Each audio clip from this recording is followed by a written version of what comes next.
아담 스미스의 국부론이 세상에 나온 지 약 250년이 지났습니다. 그 사이 세상은 참 많이도 변했고 주기적으로 반복되는 위기 속에서도 자본주의는 굳건히 살아남았습니다. 그런데 250여 년의 자본주의를 살아온 우리는 과연 더 행복해졌을까요? 21세기 자본주의를 살아가는 우리에게 행복이란 과연 무엇일까요? 세계적인 석학들은 행복을 과연 무엇이라고 생각할까요? 먼저 그들의 얘기를 들어봤습니다.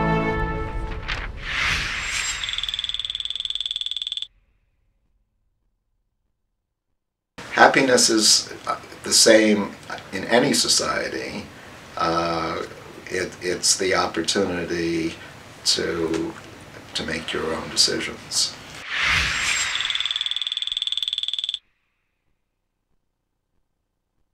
Happiness is the extent to which people improve their lives each year.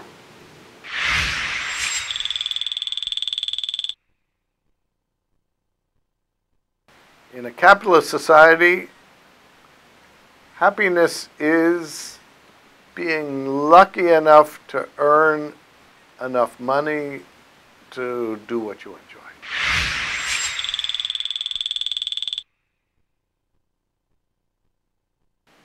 Happiness is living a good life where you are able to have a set of values that you can live in accord with. It's not about money.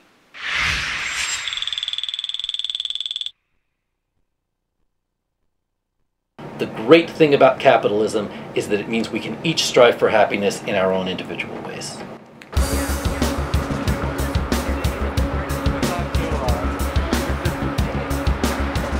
세계 자본주의의 심장인 뉴욕의 월가 한복판에 천여 명의 시위대가 모여들었습니다.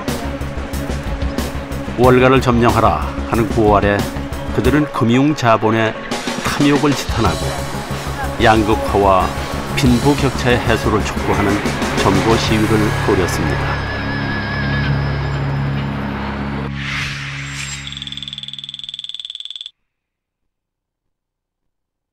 That's not the kind of a society I want to live in. I want to live in a society where everybody can afford to, everybody can go to work and not need to work 2-3 jobs just to pay the bills. You know, I want to live in a society where people live to work, not just work to live.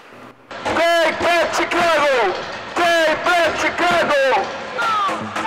1%를 향한 99%의 분노는 삽시간에 미국 천여 개의 도시로 한 달 만에 세계 80여 나라 1,500개 도시로 퍼져나갔습니다.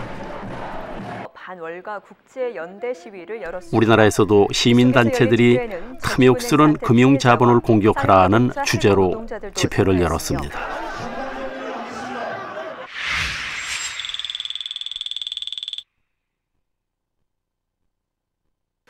The bigger question is whether the sector as a whole has a morality deficit. And I think it's arguable that it does by comparison with, let us say, the generation of the post-war period. Every business requires to have some ethical framework, and a bank especially so.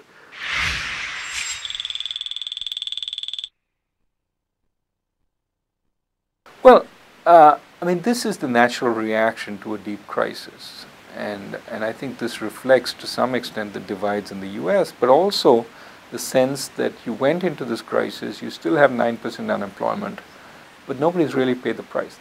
We haven't hung anybody, we haven't shot anybody, we haven't even put anybody into prison for a long time. And in America, we need to recognize very clearly that we have created a system that basically produces poor people, instead of a system that produces workers.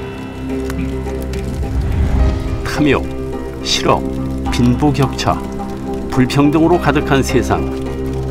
우리가 살고 있는 금융자본주의 세상은 그리 행복해 보이지 않습니다. 2008년 미국의 금융위기 이후 2010년 그리스에서 시작된 유로존 재정위기를 거치면서 신문에서는 연일 신자유주의가 다시 위기를 맞았다는 기사를 쏟아내고 있습니다. 그리고 1930년 미국 대공황 때와 같이 케인즈와 하이에크가 다시 맞붙게 됐다고 했죠. 정부냐 시장이냐 100년에 걸친 논쟁이 다시 시작됐다는 것입니다.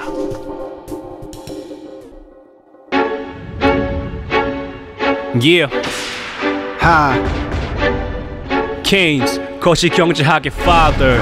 Yeah. 하이에크, 신자유주의 father. Yeah. Yeah. 100년 동안 우리 치고받고 싸웠지. 나 케인스 거시경제학의 father. 시장이냐 정부냐 forever issue. 경제학의 forever rival. Hey guys, stop. 계속되는 경제 위기 어떻게 할 건데? 되풀이되는 글로벌 금융 위기. 붐붐 버스 붐붐 버스. 전 세계의 빚잔치. 너도 나도 모두 빚잔치. Oh my God, God bless me. 미국이 넘어지면 우리도 한 방에 훅. 돈이 돌고 돌아도 먹고 살기 힘들어. 새로운 경제 위기 답이 필요해. Show me the money. 21세기를 책임질 경제 원리는 무엇? 뭘까 그게? Show me the money. 과연 되풀이되는 경제 위기를 해결해줄 경제 원리는 무엇일까요? 하이에크의 신자유주의일까요? 아니면 케인즈의 거시 경제학일까요?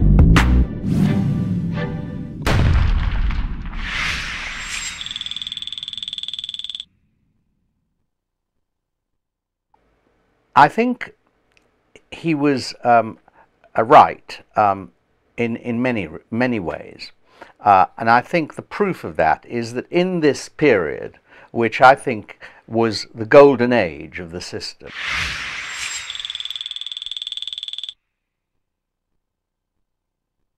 I'm very sympathetic to Hayek's side, is that the crisis was caused by an over-centralization of regulation, that actually there was too much regulation, and that actually led to the crisis.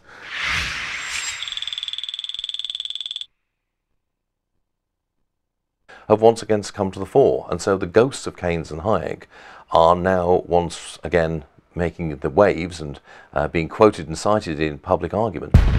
세계적인 석학들도 의견이 분분합니다. 그래서 먼저 그들이 벌여온 논쟁의 핵심을 살펴볼까 합니다. 잘 보시고 여러분들도 지금 우리에게 무엇이 필요한지, 위기를 이겨낼 새로운 자본주의의 이론은 무엇이 돼야 할지 생각해 보시면 합니다. 자, 그럼 100년 전으로 돌아가서 케인즈부터 만나볼까요? 1914년 7월 오스트리아가 세르비아에 대한 선전포고를 하면서 1차 세계대전이 시작되었습니다. 전쟁은 꼬박 4년을 넘게 계속됐죠. 그리고 드디어 1918년 11월 11일 독일의 항복으로 전쟁은 끝이 났습니다. 전쟁에서 승리한 31개 연합국은 파리에서 평화회담을 열고 베르사유 조약을 맺게 됩니다. 전쟁을 일으킨 독일에게 무려 240억 파운드에 달하는 전쟁 배상금을 물라는 것이었죠.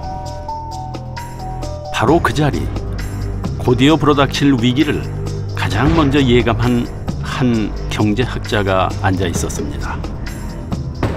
그는 자리를 박차고 나가 곧바로 그가 속했던 영국 재무성에 사표를 던졌습니다. 그로부터 2달 뒤 그는 작은 책자 한 권으로 일약 스타가 됩니다. 바로 존 메이너드 케인즈입니다.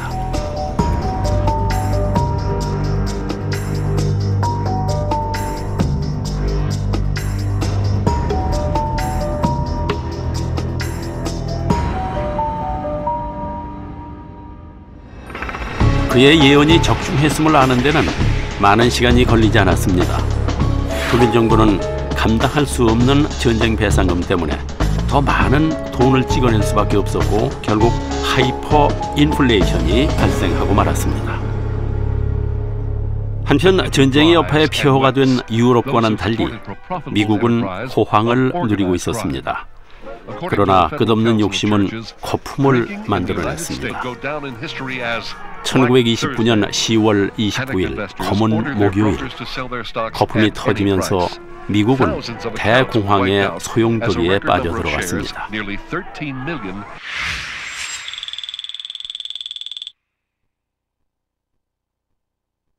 Then, in the early 1930s, there was a Great Depression, huge fall in national income, greater in America than in Britain. And so he began to think in terms of how can the state manage national income, and that is what led to the general theory. 그 시기 유럽의 이탈리아, 독일 등에서는 파시즘이 힘을 얻고 있었습니다. 독일 국민들은 빈곤과 실업과 혼란에 지쳐 히틀러에게 정권을 맡겨버리고 말았죠. 이렇게 대공황과 전쟁의 위기가 몰아칠 때 케인즈는 보이지 않는 손에 대해서 의심을 갖고 있었습니다. 그리고 위기에 처한 자본주의를 구하기 위해 위기의 원인에 대한 명쾌한 분석과 해결 방법을 다룬 책을 내놓았죠. 바로 고용, 이자 및 화폐에 관한 일반 이론입니다. 케인즈는 공황의 원인을 수요 부족이라고 주장했습니다. 소득이 늘어난다고 수요가 똑같이 늘어나지 않으며 현실적인 수요량을 유효 수요라고 정의했습니다. 경제가 잘 돌아가려면 소득과 수요가 거의 같아야 하는데 덜 쓰다 보니 경기가 침체되는 것이라고 분석했습니다.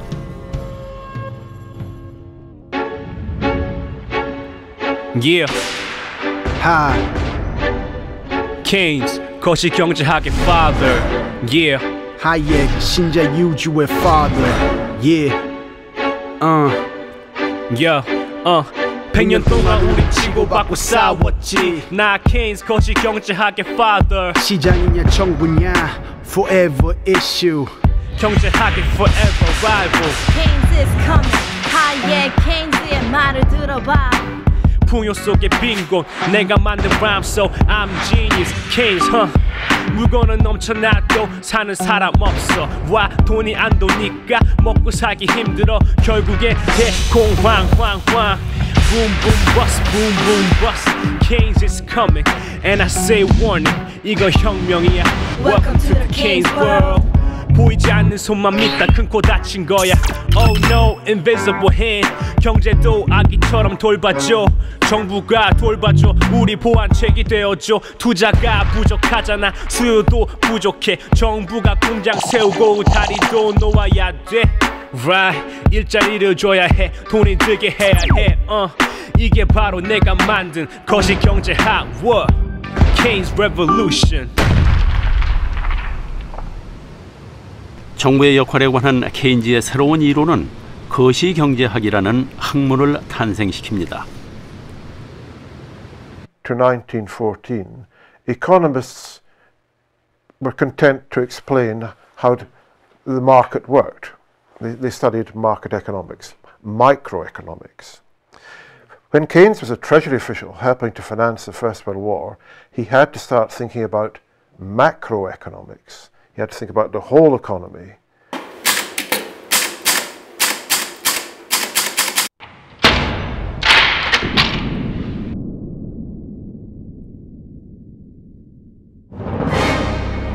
자본주의 경제 체제에서는 그 주체를 셋으로 나눌 수 있습니다. 바로 가계, 기업, 그리고 정부. 미시경제학이란 가계와 기업이 어떻게 의사결정을 내리며 이들이 시장에서 어떻게 상호작용을 하는지를 연구하는 학문입니다. 아담 스미스의 자유시장경제체제 이후 세계를 지배한 경제학입니다. 여기서 국가는 그저 전쟁에서 국민을 보호하는 야경국가 정도의 역할만 담당해야 한다고 생각했습니다. 반면에 거시경제학은 국민소득, 이자율, 환율 등 국가 전체와 세계에 관한 경제 현상을 연구하는 학문입니다. 정부의 계획적인 정책으로 가계와 기업을 움직여야 한다는 주장이죠. Keynes is coming. 하이의 케인스의 말을 들어봐. listen. 실질적인 구매력을 지닌 수요 내가 말하는 유효 수요 아세 정부가 자금을 지원해 유효 수요를 늘리자는 심플한 논리 구매력 없는 수요자가 일자리를 통해 구매자로 발전하는 길 흥미했던 구매력이 정상적인 유효 수요로 발전하는 길 일자리가 있고 돈이 있는데 왜 돈이 안 돌아 This is Keynes 유효 수요 이론 1936 발표한 내 책을 읽어 New Deal 정책으로 성공했던 내 이론 Prove it 바로 고용 이자 및 화폐의 일반 이론 The general theory of employment interest and money 공황에서 벗어나는 길은 정부가 재정 지출을 확대해 일자리를 만드는 것 완전 고용이 이루어지면 유효 수요가 늘어나서 경제가 되살아날 것이라고 주장한 것입니다. 그러나 그가 내린 정부의 계획적인 개입이라는 처방은 이제까지 세상을 지배해온 보이지 않는 손에 대한 중대한 반역으로 받아들여졌습니다. 케인즈는 기자들로부터 공산주의자가 아니냐 하는 질문까지 받아야 했습니다. 하지만 그는 보이지 않는 손이 스스로 시장을 조종할 때까지 기다리라는 주장과 단기적인 관점에서만 경제를 바라보는 시각에 대해 이렇게 비판했습니다.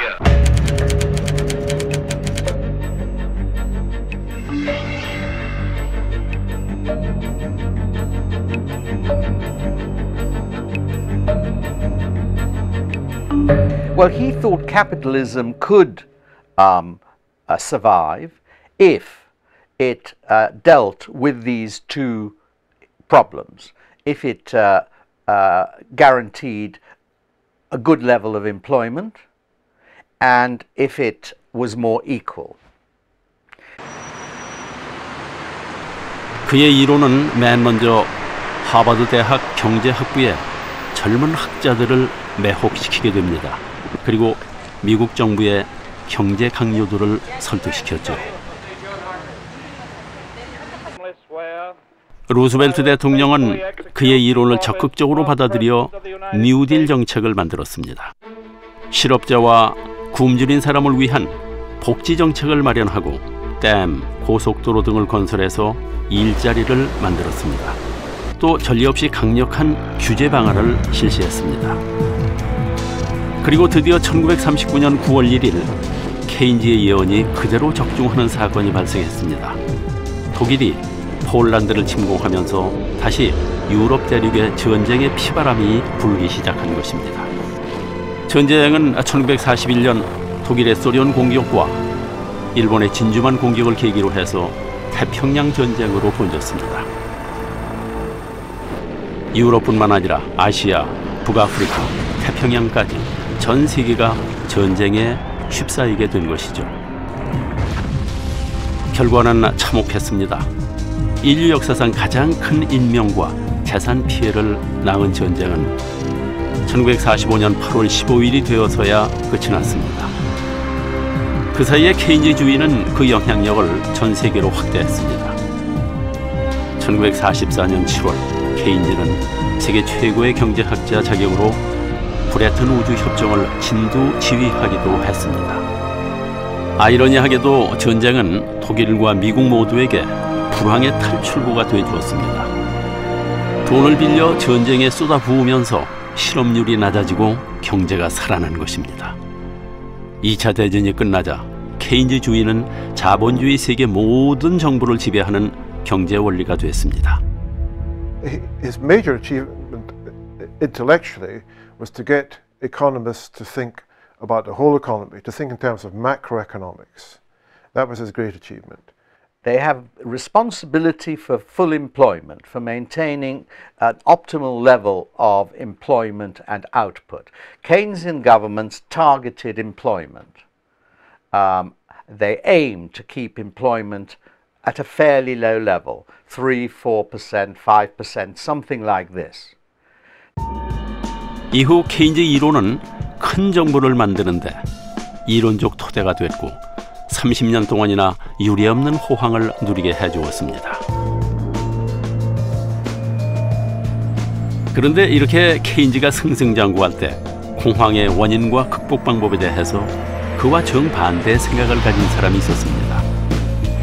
바로 런던 대학 교수였던 하이에크. 그는 44년 자신의 주장을 담아 노예의 길을 펴냈습니다. 하이에크는 너무 많이 투자됐고 너무 많이 써서 공황이 왔다 이렇게 진단했습니다. 케인즈와는 정반대의 의견이었죠. 그리고 시간이 걸리더라도 시장의 조종 능력을 신뢰해야 한다고 주장했습니다. I think the other criticism was one that originates with Hayek, who was one of the great opponents of Keynes, which was that if a government starts interfering too much with the economy, the government grows and makes the economy less efficient. 하지만 케인즈주의로 호황을 누리고 있던 세계는 하이에크 주장에 귀를 기울여 주지 않았습니다. He was less well respected. Economists thought that, well, he wasn't doing economics anymore. He was doing sort of political philosophy. So he went through a period of about 20 years where he wasn't very well respected. 결국 하이에크는 낙심한 나머지 고향인 오스트리아로 돌아갔습니다. Well, most of the departments became dislike me so much so that I can feel it to the present day. That economists are very largely tend to treat me as an outsider. 그러나 70년대 들어서자 끝나지 않을 것만 같았던 호황에도 위기가 찾아왔습니다. 위기는 이제까지와 전혀 다른 양상으로 번져갔습니다.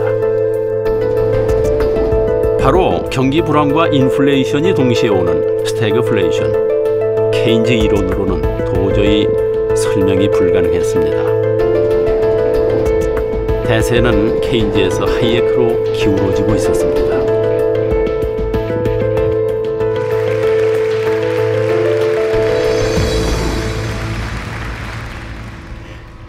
Towards the end of his life, he got the Nobel Prize in the early 1970s, and his ideas were taken increasingly seriously by people in areas such as political theory or political philosophy. 마거릿 대처가 보수당 당수가 되었을 때 그녀는 하이에크 책으로 테이블을 내리치며 말했죠. 우리가 믿어야 할 것은 바로 이겁니다. 선거가 있던 79년 영국은 불만족스러운 겨울을 보내고 있었습니다. 경제가 치명적인 침체에 빠졌죠. 영국 국민들은 대처의 보수당 정부를 선택합니다. 영국 최초의 여성 총리가 된 대처는 하이에크의 신자유주의에 기반을 둔 대처리즘을 표방했습니다.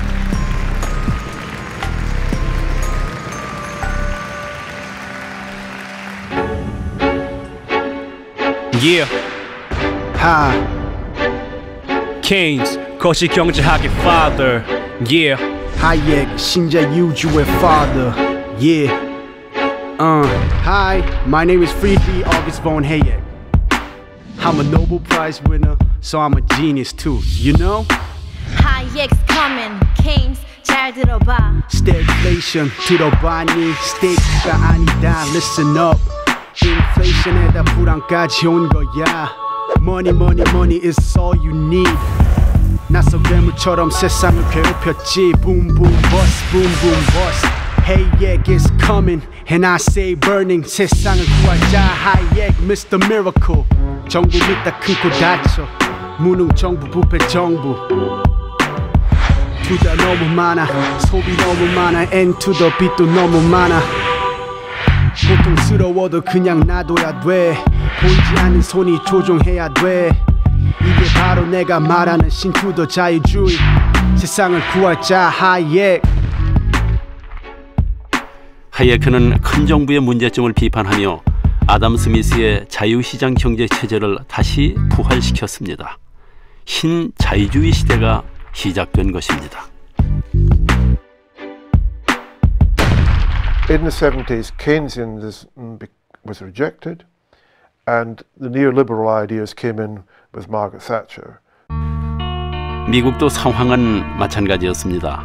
79년 2차 오일 쇼크가 발생하자 규제 철폐가 시작됐지만 침체는 계속됐습니다. 케인즈가 가르쳐준 대로 했지만 별 효과가 없었습니다. 미국은 대처와 같은 노선을 가진 레이건을 대통령으로 선출했습니다. 그는 하이에크와 같은 시장주의자인 시카고 학파 밀턴 프리드만의 이론을 기반으로 해서 레이거노믹스를 시행했습니다.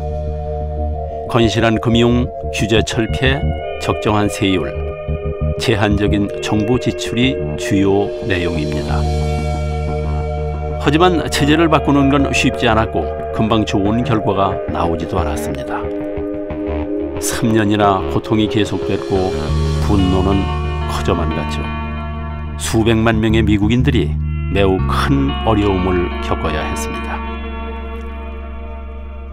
그러던 중에 영국은 포클랜드 전쟁을 일으켰고 승리했습니다. 다행히 살아남은 대처 정부는 그때까지의 성과를 내지 못한 정책을 계속할 수 있었습니다. 그리고 드디어 경제가 다시 성장하기 시작했습니다.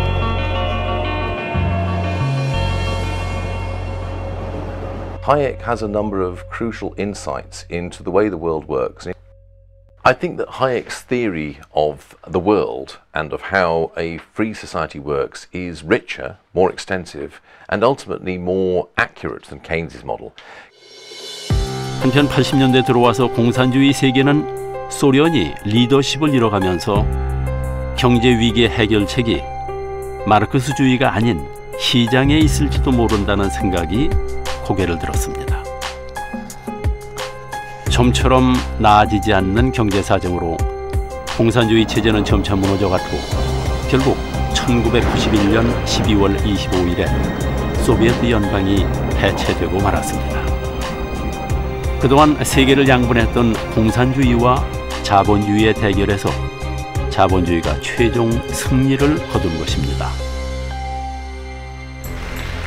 대체의 영향력은 더 막강해졌고 그와 함께 하이에크의 신자유주의는 지구촌 경제를 휩쓸었습니다. 미국과 영국은 세계화를 주장하며 세계 여러 나라의 시장 개방에 압력을 넣기 시작했고 그 결과 세계는 글로벌 경제 체제에 돌입하게 됩니다. 글로벌 경제 체계, 모든 사람에게 영향을 미치지만 그 누구도 통제권을 갖지 못한 단일 시장이 시작된 것입니다. 또 미국과 영국은 금융산업을 무기로 세계화에 성공했고 급기야 새로운 자본주의 형태인 금융자본주의를 탄생시켰습니다. Capitalism. Capitalism. Capitalism. Capitalism. Capitalism. Capitalism. Capitalism. Capitalism. Capitalism. Capitalism. Oh my God. You want me to say something about capitalism?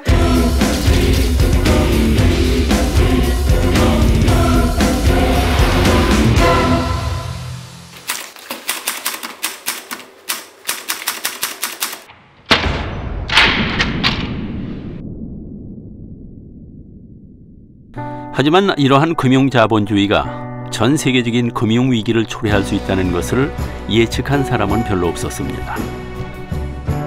멕시코 금융위기는 미국의 지원으로 해결됐지만 태국에서 발발한 금융위기는 말레이시아, 인도네시아로 전염병이 돼 번져나갔습니다. 우리나라도 IMF 체제에 들어가는 굴욕을 당했지만 금융위기는 멈추지 않고 계속됐죠. 결국 2008년 철옹성이라 생각했던 미국까지 금융위기에 휩싸이게 되고 연이은 유럽발 금융위기로 전 세계가 휘청거리고 있습니다. 이제 세계는 어느 누구도 통제할 수 없는 세계가 되어버린 것입니다. 물론 세계화가 전례 없는 풍요를 가져다 준 것도 사실입니다. 하지만 세계화가 시작되면서 부와 빈곤의 양극화가 가속되고 불평등이 더 커졌다는 것 또한 사실입니다. 그러자 케인즈주의자들은 이번 위기의 원인을 신자유주의가 괴물 금융을 키웠기 때문이라고 비판하기 시작했습니다.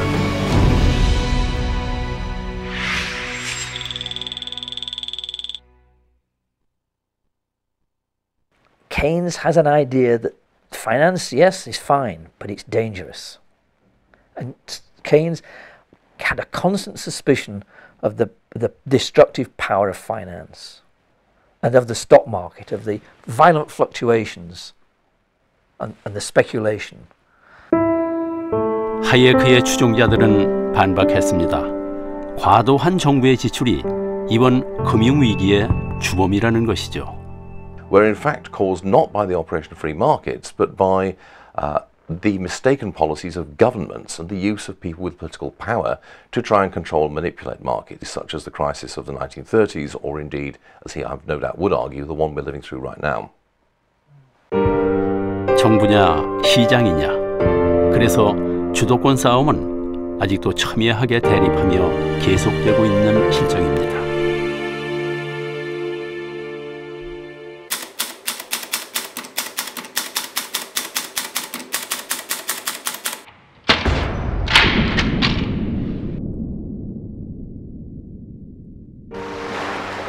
여러분들은 어떻게 생각하십니까?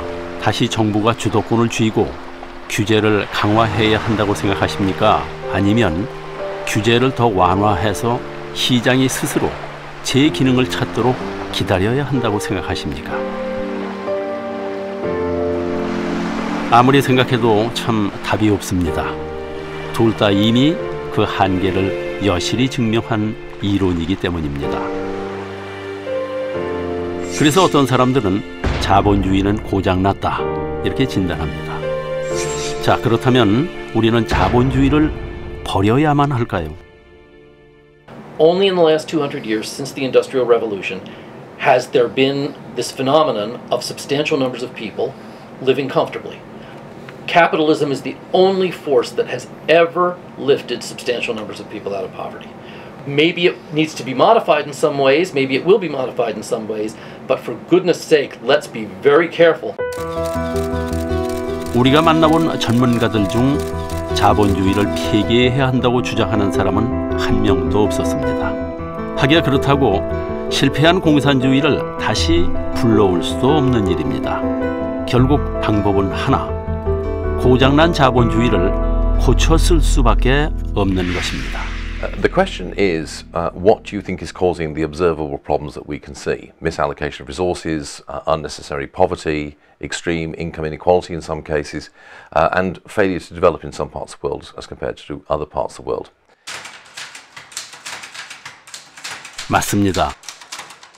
이제 우리가 해야 할 일은 문제의 원인을 분명하게 분석하고 보다 근본적인 해결책을 찾는 것입니다. 정부도 시장도 아닌 자본주의를 이끌 새로운 주인을 찾는 것입니다.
우리 사회의 소득의 불평등과 빈부 격차를 아주 쉽게 표현한 그림입니다.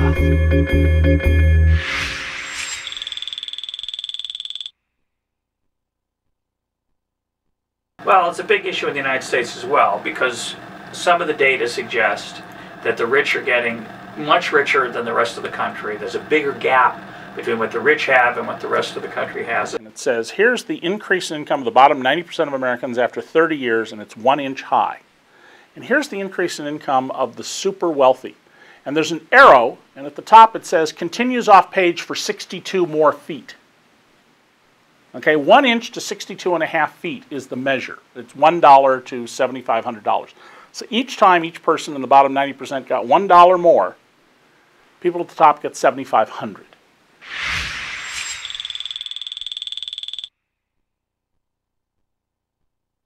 In the United States, we talk about the 1% and the 99%. It turns out when you examine the income distribution data that most of the gains in the last 20 years or so seem to have gone to the very top. You know, the people who are the richest already have gotten most of the gains in the last 20 years, and the bottom 99% have, you know, just sort of marked time. And this is a bit of a disturbing trend. 자, 우리나라의 경우는 어떨까요? 조세연구원이 발표한 자료에 따르면 우리나라 소득 상위 1%가 한 해 버는 돈이 38조 4,790억 원, 상위 1%가 국민소득 16.6%를 가져간다는 계산입니다. 더 놀라운 것은 OECD 중 미국의 17.7%에 이어서 2위라는 것. 우리나라가 얼마나 심각한 소득 불균형 상태에 있는지 잘 알 수 있습니다.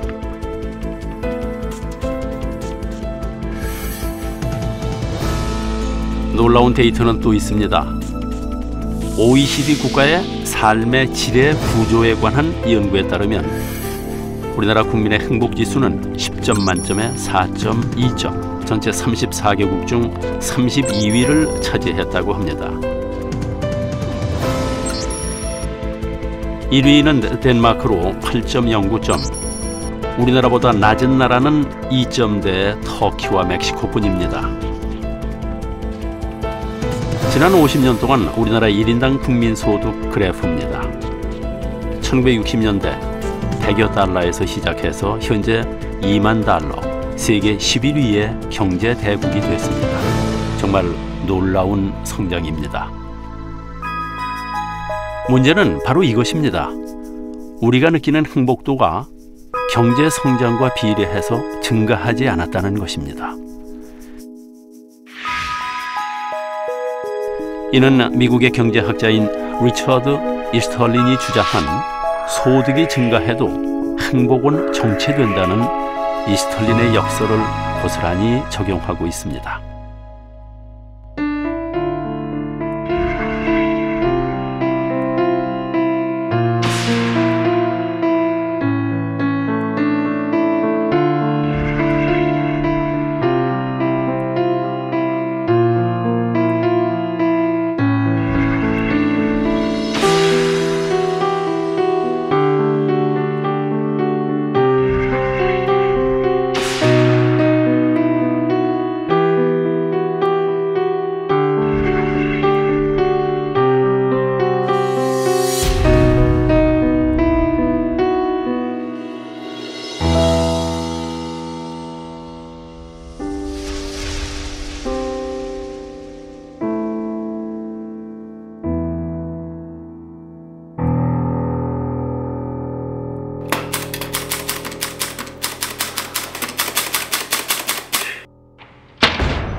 오늘 0시부터 세계 1위 경제국가인 미국과의 자유무역 협정이 발효됐습니다. 관세 장벽이 없어져 오늘부터 무관세 무역이 이뤄지기 시작했습니다. 설상가상으로 한미 FTA가 발효되었습니다.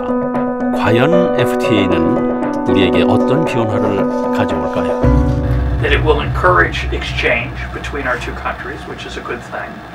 And it will make us both countries better off because trade doesn't change the number of jobs in a country, it changes the kinds of jobs. Some industries will, and that's the there will be short-term pain while people move out of those industries into other industries. But the fact that an industry vanishes doesn't mean that those people are out of work for life. It means that they have to retrain, they have to find other industries to work in.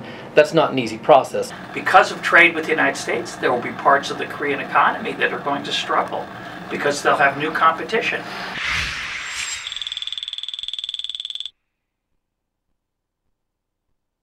약자들이 당하는 그 피해에 대해서 상당히 민감하게 좀 대처를 해야 된다고 생각합니다.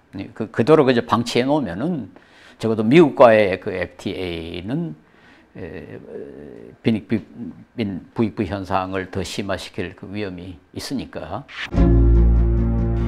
이미 경쟁력을 갖춘 기업에겐 분명 좋은 기회지만 나머지 산업은 아니라는 건 상당히 다른 평가입니다. 하지만 공통적인 의견은 바로 분명히 많은 낙오자가 생긴다는 것. 그럼 그들은 어떻게 해야 할까요? 어차피 약육강식의 자본주의 세상. 너 알아서 살아라. 난 모른다. 하면 될까요?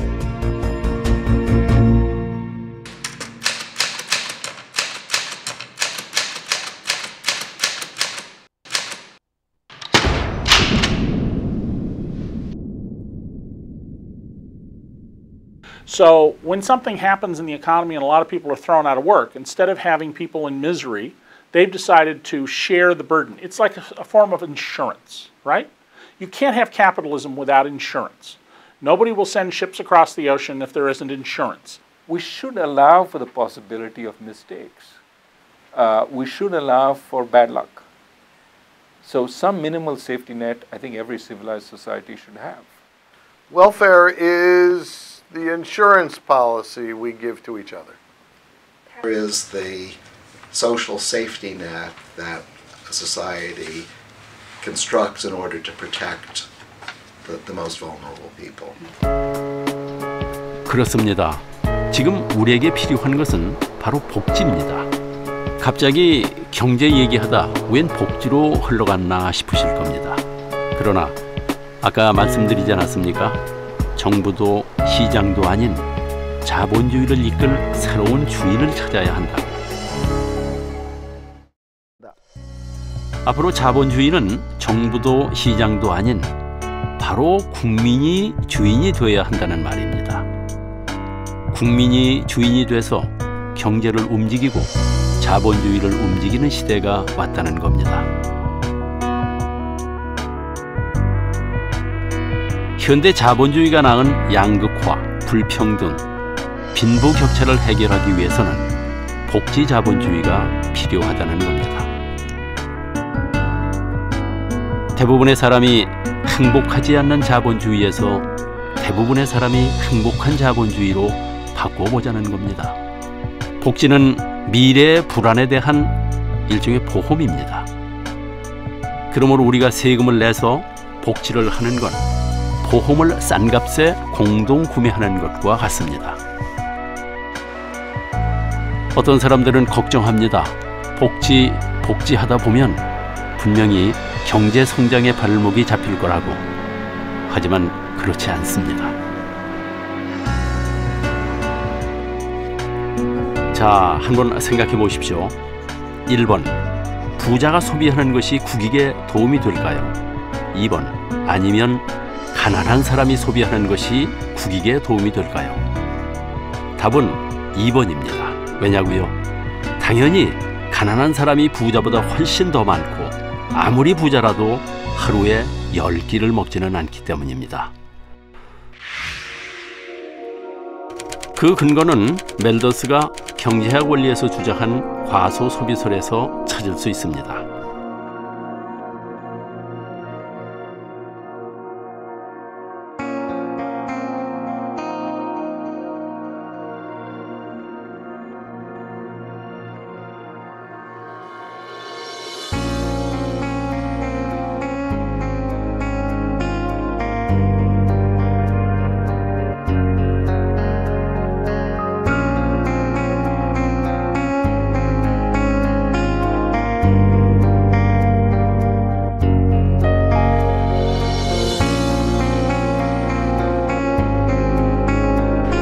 멜더스는 이렇게 말했습니다. 가난한 자의 주머니를 채워라. 그러면 소비가 촉진된다.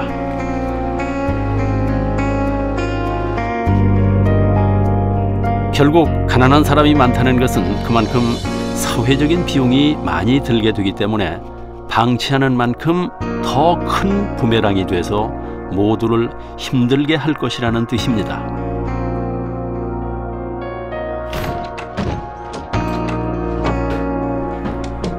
그러므로 복지를 하는 것이 더 경제적이라는 겁니다.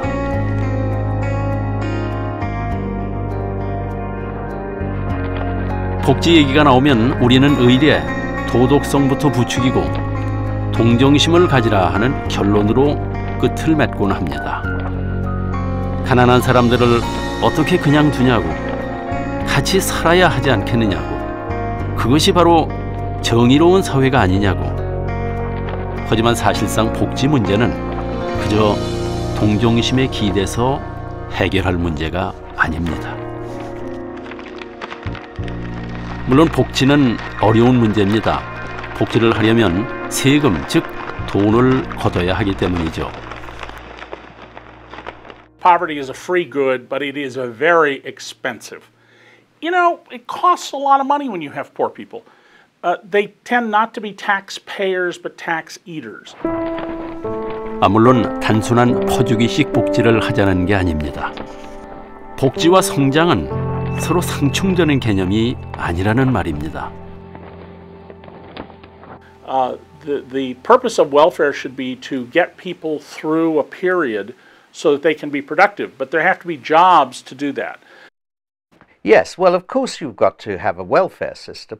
Everyone says that the reason the Chinese save so much is because they haven't got a welfare system. They don't, and a welfare system and a social insurance system is just more efficient. 생산적인 복지, 즉 복지를 통해서 새로운 일자리를 창출하자 하는 것입니다.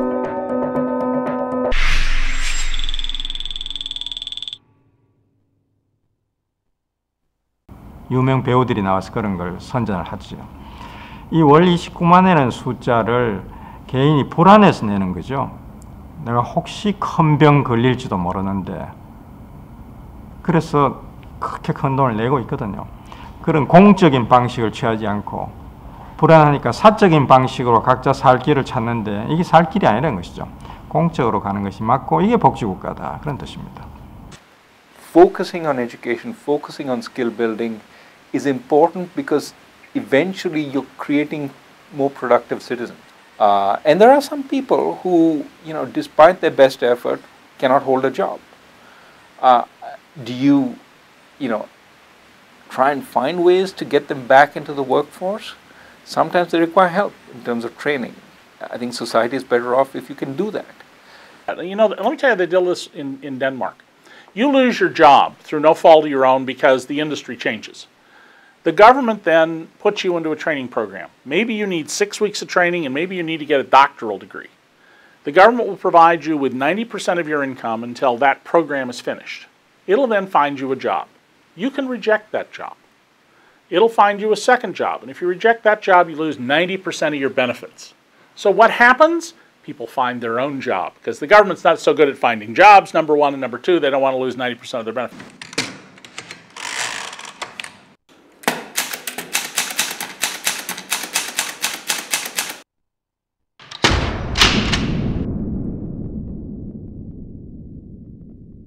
우리가 복지 자본주의로 가야 하는 이유는 또 있습니다.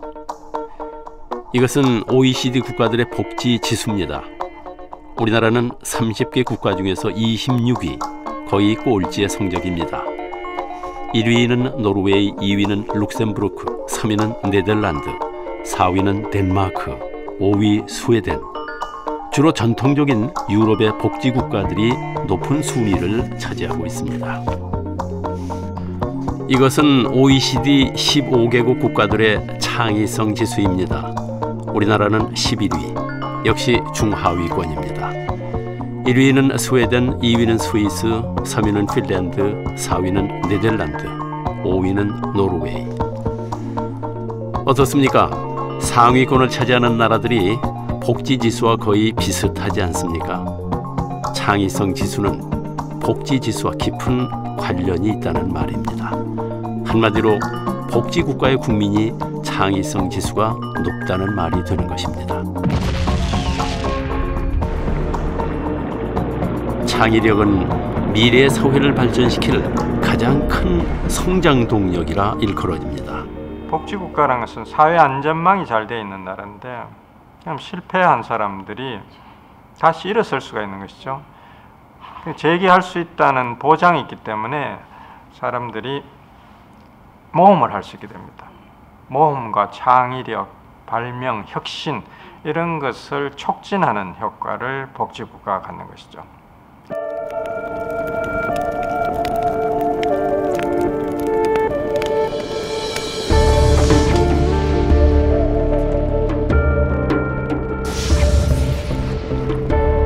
그런데 배고픈데 창의가 과연 나올 수 있을까? 실패하면 끝인 사회에서 창의가 나올 수 있을까요?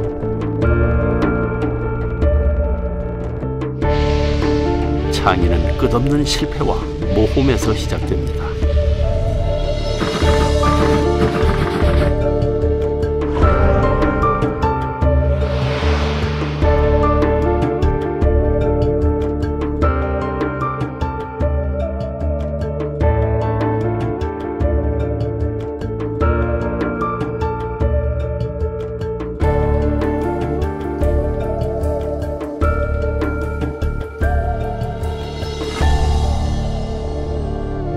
그렇다면 복지자본주의 세상에서 우리는 행복할 수 있을까요? 가장 발달한 복지국가가 북유럽이죠. 북유럽 국가들의 별명이 탈상품 사회입니다. 탈상품 사회가 무슨 말이냐 하면은 우리가 알고 있는 상품으로 되어 있는 많은 그런 재화 서비스들이 북유럽에 가면은 상품이 사고 파는 게 아니라는 뜻입니다. 예를 들면 교육, 대학까지 무료죠. 예. 의료, 보육 이런 것이 공짜입니다. 공짜니까 탈상품이죠. 상품에서 벗어난 그런 사회죠. 탈상품 사회니까 목돈이 별로 필요가 없고 그래서 뭐 재테크 할 필요도 별로 느끼지 않을 겁니다. 예. 한국은 불안한 사회니까 목돈이 언제 어디서 필요할지 모르거든요. 우리는 그동안 자본주의의 여러 모습들을 봤습니다. 아담 스미스로 시작된 자본주의가 마르크스의 정면 도전에 맞서 어떻게 발전돼 왔고 어떻게 살아남았는지, 그리고 그 안에서 살아온 우리들이 어떻게 변해 왔는지, 돈이 돌아가는 원리와 은행권의 탐욕을 보고 오히려 무기력함을 느끼신 분들도 아마 계실 겁니다. 끊임없이 쏟아져 나오는 생산품, 어서 사라고, 많이 사라고 부추기는 마케터의 유혹에 너무 자주 흔들린 나를 발견하며 기분이 나빴을 수도 있습니다. 금융상품에 대해 아무것도 모르면서 돈 벌겠다고 이리 뛰고 저리 뛴 내가 한심했을 수도 있습니다. 여하튼 좋습니다. 이제껏 어떻게 살아왔든 이제부터가 문제입니다. 생각해 보십시오. 우리의 아이들에게 헐떡이며 죽음을 기다리는 물고기 같은 삶을 그대로 물려주시겠습니까? 아니면 내가 살려면 남의 의자를 뺏어야 한다고 가르치시겠습니까? 사회가 얼마나 문명화됐는가를 측정하는 척도 중 하나는 바로 약자가 어떻게 배려받는가 하는 것입니다. 함께 사는 세상, 그것이 바로 우리가 꿈꾸는 행복한 자본주의 세상입니다. 이제 가장 선진화된 자본주의, 복지 자본주의를 향해 나아가야 할 때입니다.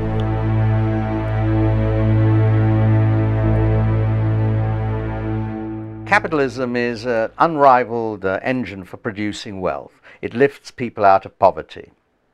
But what is wealth for? What's it for?